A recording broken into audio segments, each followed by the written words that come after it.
अस्सलाम वालेकुम नाज़रीन, मैं हूं पलवशा महमूद और उम्मीद करती हूं आप लोग बिल्कुल ठीक होंगे, खैरियत से होंगे और अपना ख्याल रख रहे होंगे। इसी के साथ मैं प्रोग्राम हेल्थ 21 में आपको ईसा लैब की जानिब से खुशामदीद कहती हूं।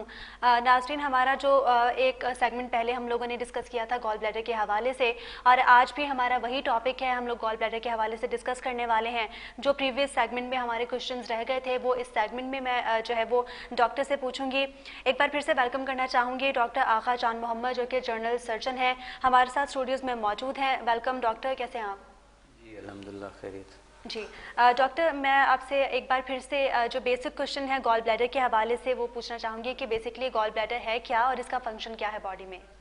गॉल ब्लैडर एक ऑर्गन है जैसे बाकी ऑर्गन्स होते हैं, जैसे लिवर होता है। लिवर तो सबसे बड़ा ऑर्गन है, किडनीज होती हैं, स्प्लीन होता है, इंटेस्टीन होता है एब्डोमेन में। जी इसी तरह ये एब्डोमेन में right side, upper right side पे बिल्कुल ही रिब के नीचे, पसली के नीचे एक पियर्स शेप्ड नाशपाती टाइप का एक ऑर्गन है जी जो लिवर की निचली सरफेस से अटैच होता है, और वो पर्ली वाइट कलर का और तकरीबन 2 से 3 इंच उसका साइज़ है। जी वो लिवर से अटैच होता हुआ, और वो हर एक के बॉडी में होता है, राइट साइड पे ही होता है। जी और कभी लाखों में से भी ज़्यादा एक कंडीशन होती है साइटस इन्वर्सस, जी जिसमें एब्डामन के या चेस्ट के ऑर्गन्स वो उलट होते हैं, राइट वाले लेफ़्ट को होते हैं, लेफ़्ट वाले राइट को होते हैं। जी वो बिल्कुल ही रेयर कंडीशन, लाखों में एक होती है। अगर वो साइटस इन्वर्सस हो तो फिर ये आपका गॉल ब्लैडर लेफ़्ट पे हो सकता है, लेकिन ये 99% या 99.9% ये राइट साइड पे ही होता है। ठीक। डॉक्टर, पित्ते में पत्थर की क्या वजह बनती है? जो हम लोगों ने सुना है गॉल स्टोन्स की वजूहात क्या बनती हैं और इसके सिम्टम्स क्या हैं? गॉल स्टोन जो हैं वो 2 तरह के होते हैं, एक तो कोलेस्ट्रॉल के और एक बाइल पिगमेंट्स के। जी तो ये दोनों कंटेंट होते हैं उसके बाइल के। जो गॉल ब्लैडर का फंक्शन है कि वो बाइल को स्टोर करता है। बाइल एक सिक्रीशन है जो लिवर से बनती है। जी और लिवर से क्यों बनती है? लिवर में जो आरबीसीज, हमारे रेड ब्लड सेल्स है ना, जी उसकी डिस्ट्रक्शन होती है। वो उनकी 120 डेज लाइफ पूरी हो जाती है। 120 डेज लाइफ होती है आरबीसीज की। वो जब पूरी हो जाती है तो वो डिस्ट्रॉय होते हैं, और जब वो डिस्ट्रॉय हो जाते हैं तो उनमें से एक एक एक पिगमेंट निकलती है, बिल्यूबिन। जी तो उसी को सीक्रेट करके वो लिवर जो है उसको सीक्रेट करता हुआ स्टोर करता है अपने गॉल ब्लैडर में। ठीक। और वो, अगर कभी आपको ये नोट किया होगा कि जॉन्डिस किसी बंदे को हो जाए, जॉन्डिस भी 2 तरह के होते हैं। एक मेडिकल जॉन्डिस होता है जो हेपेटाइटिस ए बी सी और डी, अब तक ई तक आ गया है। जी उसमें से होता है, तो वो जो बिल्यूबिन है वो आपका लेवल बढ़ जाता है, तो आपको पीलाहट नज़र आता है, आंखों में भी नज़र आता है, और लिवर पे भी वारम उसको आ जाता है। ठीक। वो तो हुआ मेडिकल जॉन्डिस जो वायरल होता है, हेपेटाइटिस। जी दूसरा एक सर्जिकल जॉन्डिस होता है, जो आपको स्टोन, अगर कभी पित्ते की नाली में, सीबीडी में स्टोन आ जाए और उसको रुकावट करे, ऑब्स्ट्रक्शन करे, बंदिश करे, तो भी वो बिल्यूबिन जो नीचे आता है इंटेस्टिन में वो नहीं आता, फिर वो ऊपर लिवर तक ही स्टेसिस उसका रुका रहता है, ऑब्स्ट्रक्शन होती है तो रुका रहता है। उसकी वजह से भी बिल्यूबिन आपका जो है ब्लड में लेवल बढ़ जाता है, आँखों में आपको पीलाहट सी नज़र आती है। ठीक। तो इस तरह जो बिल्यूबिन स्टोर होता है, बाइल स्टोर होता है, उसमें बिल्यूबिन भी होता है और बाइल पिगमेंट होते हैं और कोलेस्ट्रॉल होता है, तो ठीक। उसी के ही स्टोन्स बनते हैं। ठीक। डॉक्टर, पित्ते में अगर पत्थर हो गॉल स्टोन्स की वजह से रिस्क फैक्टर क्या क्या हो सकता है? रिस्क, अगर प्री ऑपरेटिव रिस्क बोलते हैं, जी या आपको उसकी कोई सर्जिकल रिस्क है जी कि आपकी लाइफ को वो रिस्क हो। रिस्क फैक्टर, अगर आप प्री ऑपरेटिव बच बचाव के पूछ रहे हैं, तो उसमें आप कैसे बचा जा सके, तो उसको बचने की कोई ख़ास ऐसा नहीं है। आप नॉर्मल रूटीन अपनी डाइट लेते रहें। जी और अगर किसी की फैमिली हिस्ट्री है तो ये एक इम्कान होता है। ठीक। उसमें यही होता है कि आप एक एहतियातन अल्ट्रासाउंड करवा लें को 1 साल में, 2 साल में। अगर आपको सिम्टम्स आते हैं, नहीं आते हैं, फिर भी आपकी फैमिली हिस्ट्री है, तो एक दफ़ा को 2-4 सालों में एक दफ़ा अल्ट्रासाउंड करवा लें तो आपको उसमें पता चल जाता है। ठीक। उसके बाकी आपको अगर सर्जरी के कोई रिस्क फैक्टर हैं तो वो अपनी जगह होते हैं। नॉर्मली कोई इतना ज़्यादा रिस्क होता नहीं है। रिस्क 2 तरह के इसमें होते हैं, एक सर्जरी का जी। एक एनेस्थीसिया बेहोशी का। ठीक है डॉक्टर, सॉरी टू इंटरप्ट, अभी वक्त हुआ एक ब्रेक का। नाज़रीन हमारे साथ रहिए, वापस आके इसी टॉपिक पे मज़ीद बात करेंगे।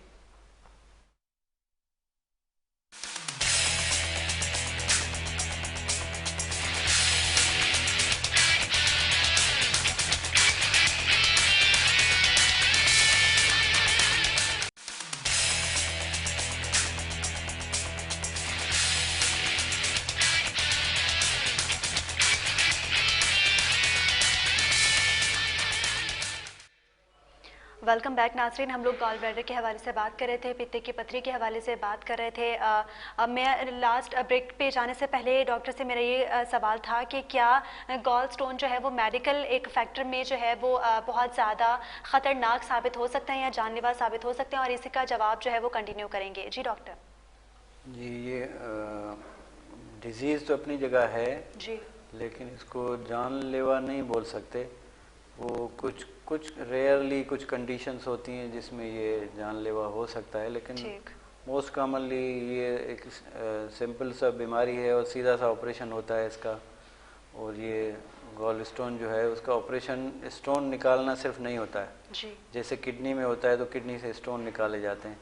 किडनी एक वाइटल आर्गन है, उसके बगैर ज़िंदगी में बड़ी मुश्किलात हो सकती हैं, लेकिन अगर ये गॉल ब्लैडर पित्ता निकाल दिया जाए तो ज़िंदगी में कोई मुश्किल नहीं होती, लाइफ स्मूथ चल सकती है।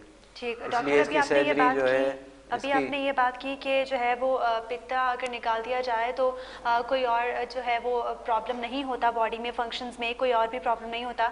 तो क्या ये मुमकिन नहीं है कि पित्ते से सिर्फ जो है वो स्टोन्स को रिमूव करके पित्ते को बॉडी में छोड़ दिया जाए? जी, इसके लिए उसका रीज़न यही है कि अगर आपको स्टोन सिर्फ निकाल दें जी, तो उसको रिकरेंस ज़्यादा होता है, मतलब दोबारा बनने का चांसेस ज़्यादा होता है, और ठीक। बार बार आप वो सर्जरी करेंगे स्टोन निकालने के लिए, ये तो अच्छा नहीं हो। तो पूरा पित्ता ही निकाल दिया जाता है और उससे कोई लाइफ पे कोई ख़ास फ़र्क नहीं पड़ता, क्योंकि पित्ते का काम सिर्फ स्टोरेज होता है। ठीक। एक स्टोर है जिसमें बाइल स्टोर होता है, वो वक्त ज़रूरत निकलता है। अगर स्टोर ना हो और डेली डायरेक्ट वो ट्रिकल डाउन होता रहे, अपना लिवर से निकलता हुआ इंटेस्टाइन में आता रहे, तो कोई फ़र्क नहीं पड़ता उसमें। ठीक। डॉक्टर, क्या डाइट के थ्रू जो है वो गॉल स्टोन की प्रिवेंशन पॉसिबल है? डाइट में कोई ख़ास नहीं है, आप नॉर्मल रूटीन जो डाइट लेते हैं वो ले।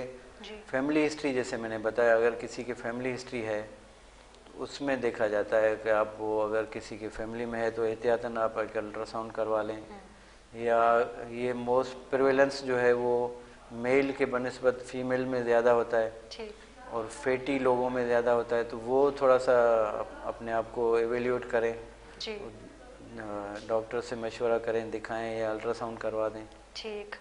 तो आफ्टर रिमूवल ऑफ स्टोन्स या फिर आफ्टर जो पित्ते का जो रिमूवल है बॉडी से, उसके बाद की क्या कोई स्पेसिफिक डाइट है या कुछ भी खा पी सकते हैं? नहीं, उसमें भी ख़ास कोई रिस्ट्रिक्शंस नहीं होती डाइट में। आप शुरू में ये होता था कि कुछ लोग बोलते थे कि भाई आप फैटी डाइट या ऑयली घी चिकना ये ना लें, क्योंकि वो उसका काम जो है वो पित्ते का यही होता है, लेकिन पित्ते का फंक्शन ये नहीं होता। वो जो उस पित्ते की जो रतूबत होती है, बाइल, वो तो ख़त्म नहीं होती ना, वो आती रहती है, तो वो डाइजेशन तो फैट को वही करती है, इसलिए कोई ख़ास रिस्ट्रिक्शन नहीं है। नॉर्मल रूटीन डाइट जो भी आपका है वो आप ले सकते हैं। ठीक।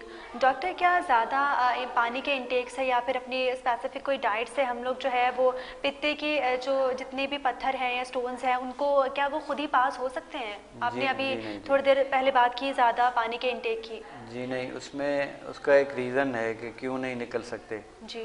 पित्ते का जो स्ट्रक्चर है वो पीएस शेप, जैसे मैंने बताया ना, ऊपर फूला हुआ होता है, जी। एंड में जाके वो कंस्ट्रिक्ट हो जाता है, और उसकी जो एक ट्यूब होती है जिसको सिस्टिक डक्ट बोलते हैं, वो तो बिल्कुल ही पतली सी होती है, मिलीमीटर्स में होती है, तो स्टोन उसमें से पास नहीं हो सकता जी।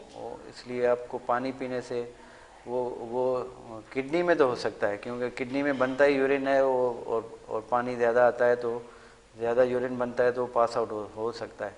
ठीक। पित्ते की इस कंडीशन में ये नहीं होता, और उसकी ट्यूब जो है सिस्टिक डक्ट जो है वो बिल्कुल ही छोटी होती है, तो उसमें स्टोन नहीं निकल सकते। ठीक। और किसी मेडिसिन से भी नहीं ख़त्म होते। ठीक। इसका एक ही इलाज होता है, सर्जरी। ठीक। डॉक्टर, इन्फेक्शन हो सकता है सर्जरी के बाद? सर्जरी के बाद भी हो सकता है और पहले भी हो सकता है। अगर आपको स्टोन में एम्पाइमा कोलिसिस्टाइटिस एक कंडीशन होती है जिसको बोलते हैं, वर्म आ जाता है गॉल ब्लेडर पे, ये तो स्टोन्स के होते हुए भी हो सकता है। अगर आप, लेकिन सर्जरी के बाद जो है वो इन्फेक्शन होना इंट्रा एब्डामिनल, जो अंदर एब्डामिन में इन्फेक्शन है, वो तो इतना कॉमन नहीं है जी। कभी कभार रेयरली हो सकता है।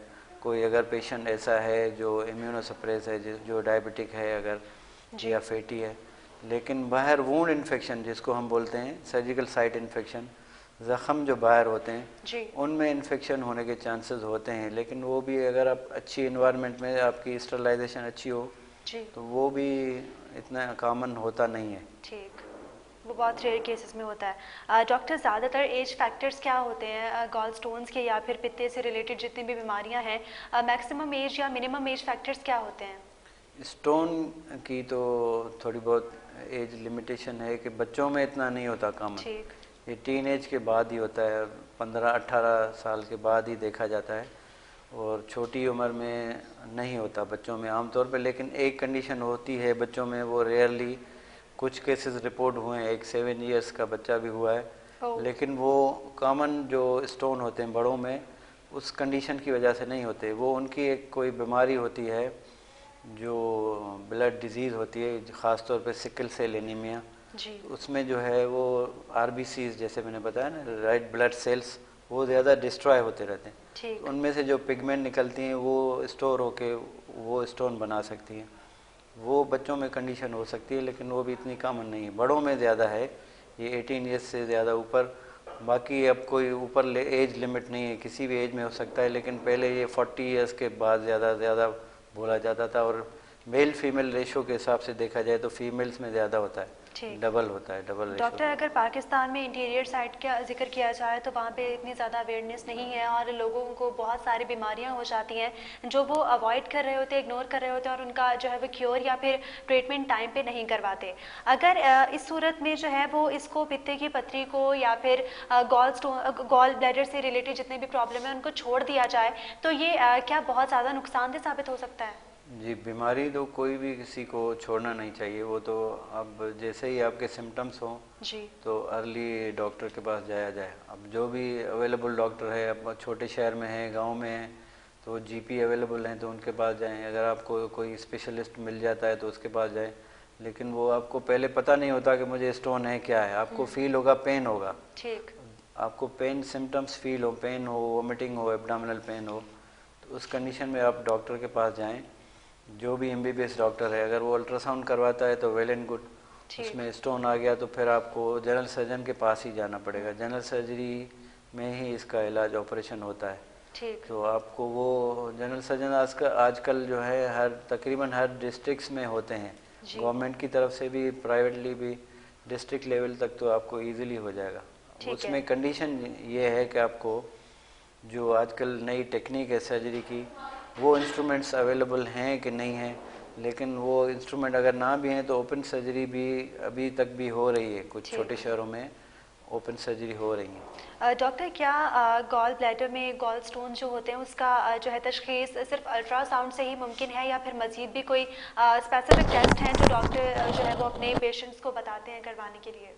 उसमें ज़्यादातर तो अल्ट्रासाउंड ही है, स्पेसिफिक है, और 98% वो पिक हो जाते हैं। बाकी इसके लिए कोई ब्लड टेस्ट में कुछ भी ख़ास नहीं आता। अगर आप ब्लड टेस्ट करवाना है किसी के जहन में है तो ब्लड टेस्ट में आ जाएगा या एक्सरे में आ जाएगा। एक्सरे का ये, अच्छा मैं बता दूं, ये स्टोन जो हैं वो रेडियोल्यूसेंट होते हैं। इनको रेडियोल्यूसेंट जो वो बोला जाता है कि जो एक्सरे में नज़र ना आए। स्टोन तो होंगे, तो इसके किडनी के बनिस्बत किडनी वाले स्टोन जो हैं वो रेडियो ओपेक होते हैं। रेडियो ओपेक जो स्टोन एक्सरे पे नज़र आए, ये रेडियोल्यूसेंट होते हैं। तो मोस्टली ये एक्सरे पे नहीं आते, अल्ट्रासाउंड में पिक होते हैं। और मोस्ट कॉमन इसका जो है इन्वेस्टिगेशन है वो अल्ट्रासाउंड है।